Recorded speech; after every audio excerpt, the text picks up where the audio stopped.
গন্ধ পেয়েছে, সবাই আসলে দেখতে আসতে দেখে মাথা খুলি পড়ে আছে, হাড় পড়ে আছে মানুষের। তারপরে তো থানায় খবর দিল, থানা থেকে আসলো সবাই, দেখে গেল আপনি নিয়ে যাবে। আমরা তো এইটুকু দেখলাম পড়ে আছে সব। কি অবস্থায় পড়ে আছে?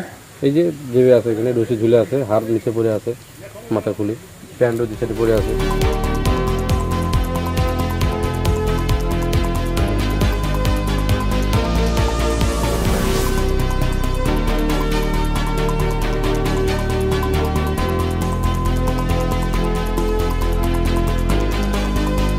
আজকে সকালে গ্রামের একজন খবর পায়, সে এসে দেখে এখানে হাড়গুলো পড়ে আছে এবং বিগত কিছুদিন আগে গন্ধ বেরিয়েছিল। তো গন্ধ মানে পাশের বাড়ির লোক একটা গরু রাখছিল, ভাবছিল গরু রাখছে, এই হিসাবে ছিল। আজকে যখন আসে তখন দেখে যে মাথার হাড় পড়ে আছে, প্যান্ট পরে আছে, জুতা, দড়ি দেখে তো মনে হচ্ছে ফ্যাস নিয়েছে, সুইসাইড করছে।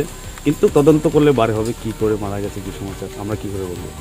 কি মনে হয় কতদিন ধরে এখানে এই অবস্থায় আছে? দেখে তো মনে হচ্ছে 2-2.5 মাস তো হবেই, কিন্তু খবর কালকে পাই।